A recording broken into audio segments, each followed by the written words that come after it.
صدقات ان فقراء کے لیے ہے جو اللہ کے راستے میں روکے گئے ہیں، وہ زمین میں سفر کرنے کی استطاعت نہیں رکھتے۔ ناواقف آدمی سوال سے بچنے کی وجہ سے انہیں مالدار سمجھ بیٹھتا ہے۔ آپ انہیں ان کے چہرے سے ہی پہچان جائیں گے، اور وہ لوگوں سے لپٹ کر نہیں مانگتے، اور جو مال میں سے تم بھی خرچ کرو گے یقیناً اللہ تعالیٰ اس کو خوب جاننے والا ہے۔ اس آیت مبارکہ کا شان نزول ہم پہلے دیکھیں گے انشاءاللہ۔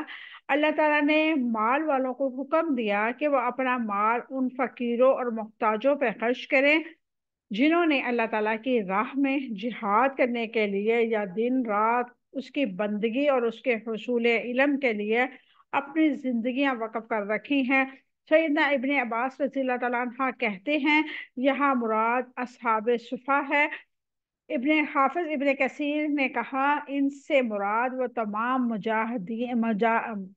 مہاجرین ہیں جو مدینہ منورہ میں آ کر اقامت پذیر ہوئے اور تجارت اور حصول مال کے اسباب و ذرائع کے ان سے منقطع ہو گئے، یعنی کہ نبی کریم صلی اللہ علیہ وسلم کی نبوت کے بعد جن لوگوں نے مکہ سے ہجرت کر کے مدینہ تشریف لائے ان کے لیے یہ آیت مبارکہ نازل ہوئی۔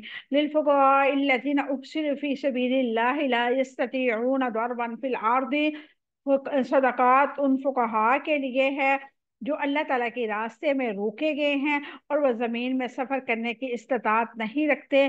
اللہ تعالیٰ کے راہ میں خرچ کرنے کی مدد میں سے کون سی مد ہے؟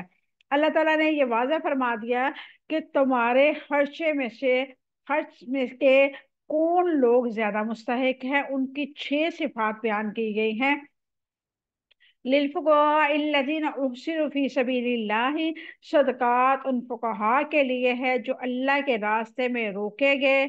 اللہ تعالیٰ کے راستے میں خرچ کرنے کی مدد میں سے سب سے بڑی مدین ان خادمین کی مالی مدد کرنا ہے جو دین کی حفاظت کے کاموں میں مکمل مصروف رہنے کی وجہ سے بے معاش ہو گئے۔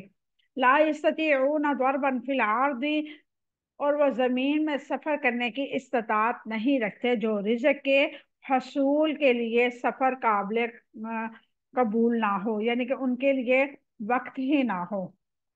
جیسے ایک کامیاب تاجر کے پاس اپنے بزنس کے علاوہ وقت ہی نہیں ہوتا، ایسے ہی ایک کامیاب دائی کے لیے دین کے علاوہ وقت نہیں ہوتا۔ اس مسئلے کا حل یہ ہے کہ صاحب معاش ان لوگوں کے لیے حصہ نکالے جو دینی مصروفیات کی وجہ سے اپنی معاشیات فراہم نہیں کر سکتے۔ اللہ تبارک و تعالیٰ نے کس قدر خوبصورت دین بنایا، اور میں جب پڑھتی ہوں تو مجھے اس قدر خوشی، حیرانگی اور اللہ تعالیٰ پہ پیار آتا ہے کہ اللہ تعالیٰ کبھی بھی اس کے راستے پہ آنے والے لوگوں کو مایوس نہیں کرتا۔ اگر کوئی دین کا کام کر رہا ہے تو یہ دوسرے لوگوں کی ذمہ داری ہے کہ اس کو بن مانگے آپ اس کی ضروریات کا خیال رکھیں۔ جیسے کوئی پڑھا رہا ہے آپ کو اور کوئی آپ کے لیے دین کا کام کر رہا ہے، تو یہ صاحب استطاعت لوگ جو ہیں، جو مالدار ہیں، جن کے پاس اتنا اللہ تعالیٰ نے عطا کیا ہے رزق حلال، تو ان کی ذمہ داری ہے کہ وہ اپنے جو دین کے لیے دن رات محنت کر رہا ہے اس کی ضروریات کو مد نظر رکھتے ہوئے اس کو بن مانگے۔ یہ نہیں ہے کہ وہ سوال کرے تو آپ اس کی ضرورت کا خیال رکھیں۔ جیسے امام مسجد ہے، کوئی مدارس کی ٹیچر ہے، آپ ان کو یہ نہ سوچے کہ یہ پتہ نہیں اپنے گھر میں صحیح ہے یا نہیں صحیح، وہ دین کے لیے محنت کر رہے ہیں، آپ کے لیے وقت لگا رہے ہیں، تو آپ کی یہ ذمہ داری ہے کہ آپ ان کو بن مانگے ان کی ضروریات کا خیال رکھیں۔ اگر آپ کے پاس اس طرح اضافی وقت پر مقدار میں مال ہے، اللہ تعالیٰ نے آپ کو استقامت دی ہے، اللہ تعالیٰ نے آپ کے مال میں برکت رکھی ہے، تو آپ ایسے لوگوں پہ ضرور خرچ کریں، کیونکہ دین کے کام میں جب انسان نکلتا ہے تو وہ سفید پوشی کے برم کے ساتھ ساتھ اسے اپنی عزت نفس کا بھی خیال ہوتا ہے کہ میں اگر کسی کے سامنے سوال کروں گی یا کروں گا تو میرے اسٹوڈنٹ یا میرے لوگ، ارد گرد کے لوگ یا میرے مقتدی کیا سمجھیں گے کہ یہ امامت پہ آ کے، یہ ٹیچرنگ کے شعبے میں آ کے، یا یہ جامعہ میں آ کے اپنا مال بٹور رہا ہے۔ وہ اپنے آپ کو اس کیٹیگری میں لانا نہیں چاہتا، لیکن حالات اس کے جو ہوتے ہیں آپ کو سبھی کو پتا ہے۔ ایک امام مسجد کی کیا سیلری ہوتی ہے، ایک جامعہ کے ٹیچر کی کیا سیلری ہوتی ہے، جو دین کے خادمین ہوتے ہیں ان کی کیا سیلری ہوتی ہے۔ ایسے لوگ جو عبادت گزار ہیں، نیک عمل کرنے والے ہیں، وہ نہیں بھی مانگتے۔ آپ کو معلوم ہے کہ یہ لوگ زیادہ بہتر ہیں، حقدار ہیں ہمارے یعنی کہ صدقات کے یا ہماری تحائف کے۔ کچھ لوگ صدقہ لینا پسند نہیں کرتے، تو ان کے لیے اگر آپ تحائف کے طور پہ آپ ان کو کچھ بھیجو گے تو اللہ تبارک و تعالیٰ آپ کو اس کا بھی اجر و ثواب دے گا۔ آپ کی طرف سے تو وہ ایک طرح کا صدقہ ہی ہوگا، لیکن آپ کی نیت کیا ہوگی؟ یہ میرا استاد ہے یا یہ ہمارا امام مسجد ہے، یہ نہیں پسند کرتا۔ جیسے نبی کریم صلی اللہ علیہ وسلم پسند نہیں فرماتے تھے صدقہ لینا، لیکن تحائف لینا پسند کرتے تھے۔ اگر کوئی تحفہ دیتا تو نبی کریم صلی اللہ علیہ وسلم اس کو قبول فرما لیتے، اگر کوئی صدقہ دیتا تو نبی کریم صلی اللہ علیہ وسلم اس کو منع فرما دیتے کہ میں صدقہ نہیں لیتا۔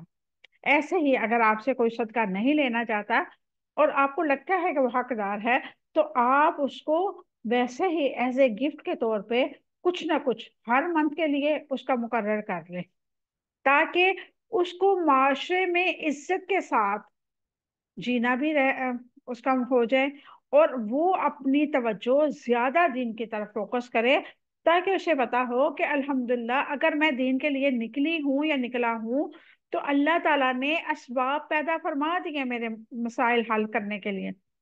مجھے فکر نہیں ہے کہ میرا کپڑا، میری ضروریات زندگی، میرا کھانا پینا کہاں سے پورا ہوگا۔ تو ایسے لوگوں کو پر خرچ کرنا نہ صرف ثواب ہے، بلکہ اللہ تبارک و تعالیٰ کے ہاں ان کے درجات بھی ہیں۔ کیونکہ ایک عام انسان جو کھائے گا وہ صرف کھا کے اپنی روٹین میں زندگی جیے گا۔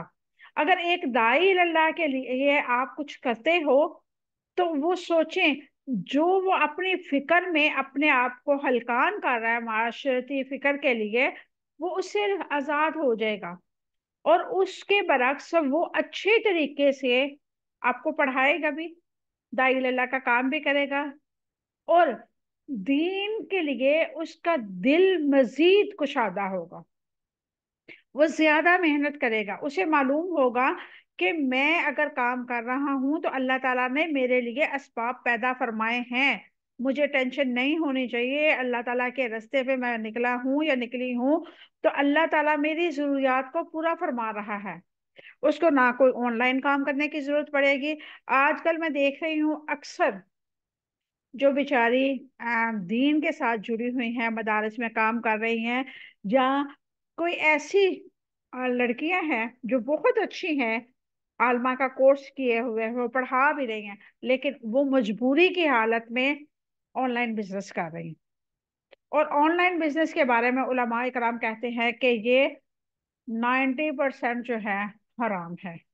ہمیں پتہ ہی نہیں ہے کہ وہ کون سی پروڈکٹ ہے، کتنی وہ اصل دے رہے ہیں، کتنی وہ نقل دے رہے ہیں۔ جس چیز میں دھوکا ہوگا وہ کام جائز نہیں ہوگا۔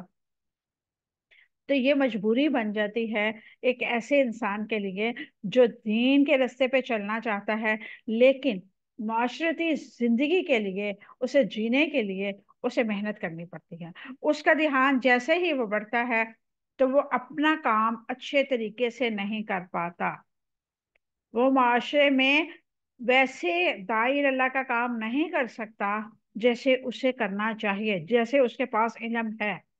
تو اس لیے کوشش کیا کریں کہ آپ ایسے لوگوں کی ضرور مدد کریں۔ اگر وہ صدقہ نہیں لینا چاہتے تو آپ ان کے لیے لازمی تحفتاً کچھ نہ کچھ ضرور بھیجیں، تاکہ ایک تو ان کے دل میں آپ کے لیے دعائیں نکلیں، دعائیں خیر لینی چاہیے اپنے استاد کی، اپنے امام مسجد کی، دین پہ چلنے والے لوگوں کی دعائیں لینا بہت ہی اجر و ثواب کا کام ہے، اور یہ نبی کریم صلی اللہ علیہ وسلم کی سنت سے بھی ہے کہ اگر آپ کے ارد گرد آپ کا کوئی جاننے والا نیک ہے، آپ کو لگتا ہے کہ یہ انسان نیک ہے، یہ ہمارا امام مسجد ہے، تو ان سے دعائیں کرائیں اپنے لیے۔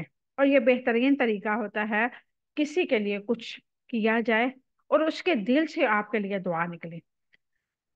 دین کی خادموں کی خدمت کرنا ایک خاموش کار تقسیم کار ہے۔ اس کی کیا وضاحت ہے؟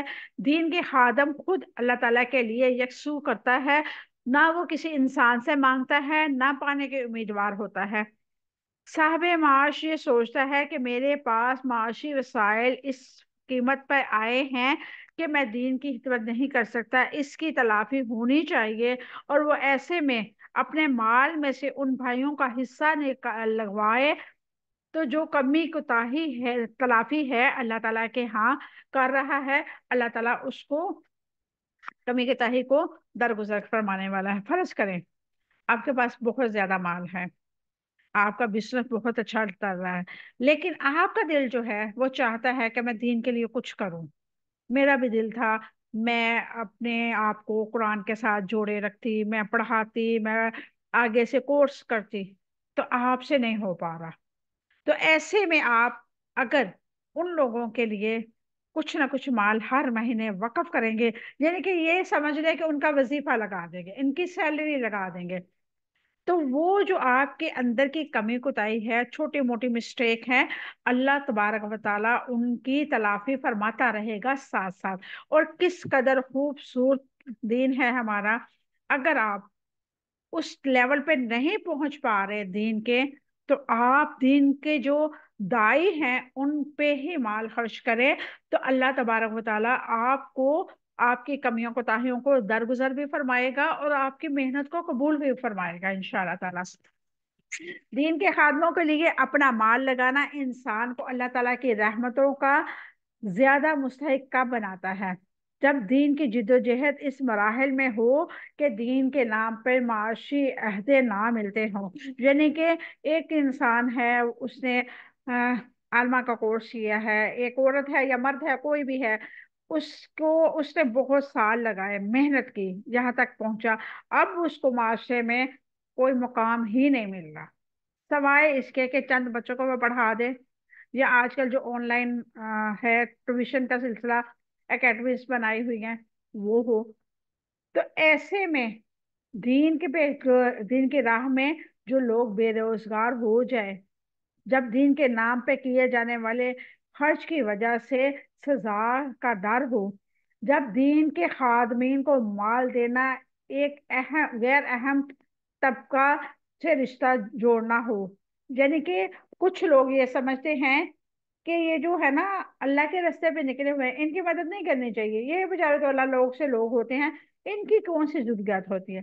دیکھیں، خواہشات سب کی ہوتی ہیں، سب کا دل چاہتا ہے وہ اچھا پہنے، اچھا کھائے، اس کا گھر اچھا ہو، اس کے پاس اچھی کنوینس ہو، یہ ساری چیزیں وہ بھی حقدار ہے، لیکن اس نے اپنے نفس کو کنٹرول رکھا ہے، اور وہ نہیں چاہتا کہ میں اپنے آپ کو کسی کے سامنے شو کرواؤں، میں اپنی خواہشات کو کسی کے سامنے لے کے آؤں۔ وہ جس طرح ہے، جس جس حال میں اللہ تعالیٰ نے اس کو رکھا ہے، وہ الحمدللہ علی کل حال کہہ رہا ہے۔ وہ ایک ٹائم کا کھانا کھا رہا ہے، ایک ٹائم کا نہیں کھا رہا، لیکن وہ صاف ستھرے لباس میں باہر نکل رہا ہے، تو دیکھنے والے کو یہ لگتا ہے کہ یہ ویل ڈریس ہے، یہ اچھا پہنتا ہے، اچھی پرفیوم لگاتا ہے، تو ظاہر سی بات ہے اس کے گھر میں سب کچھ ٹھیک ہی ہوگا۔ آپ اپنی ذمہ داری نبھائیں، اس کا معاملہ جو ہے وہ اللہ پہ چھوڑ دیں۔ آپ کو یہ لگنا چاہیے کہ یہ اگر دین کی خدمت کر رہے ہیں تو ہماری خدمت، ہمارے دن میں جو کام ہے ان کی خدمت کرنا ہے۔ ایسے میں اللہ تبارک و تعالی جو ہے اس معاشرے کو بہترین طریقے سے چلاتا ہے۔ ایسا خرچ چونکہ خالص اللہ کے رضا کے لیے ہے، اس لیے خرچ اللہ تعالیٰ کو بہت پسند ہے، یعنی کہ ایسے لوگوں پہ خرچ کرنا اللہ تعالیٰ کو بہت ہی پسند ہے۔ یحسبهم الجاہل اغنیاء من التعفف، ناواقف آدمی سوال سے بچنے کی وجہ سے انہیں مالدار سمجھ بیٹھتا ہے۔ اس کی کیا وضاحت ہے؟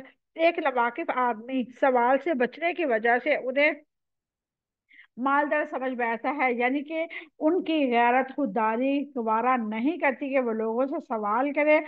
نواقفوں کو اس سے یہ گمان ہوتا ہے کہ یہ لوگ خوشحال ہیں، محتاج اور مستحق امداد نہیں ہیں، یعنی کہ امام مسجد کہہ لیں، استاذہ کہہ لیں، جامعہ کے ٹیچر کہہ لیں، جو بھی دین کا کام کر رہا ہے۔ ابھی میں نے پہلے بولا ہے نا کہ وہ اپنی سفید پوشی کا بھرم رکھتا ہے، وہ کسی کے سامنے اپنے آپ کو ظاہر نہیں کرتا۔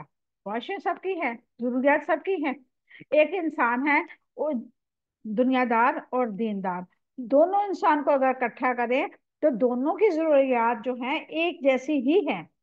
اگر دنیا والا انسان، دنیا دار لوگ کھانا کھاتا ہے تو دیندار بھی کھانا کھاتا ہے، اگر وہ کپڑا پہنتا ہے تو وہ بھی کپڑا پہنتا ہے، اگر وہ کہیں آتا جاتا ہے، اس کے ریلیٹیو ہے، خوشی غم میں شریک ہوتا ہے تو وہ بھی ہوتا ہے۔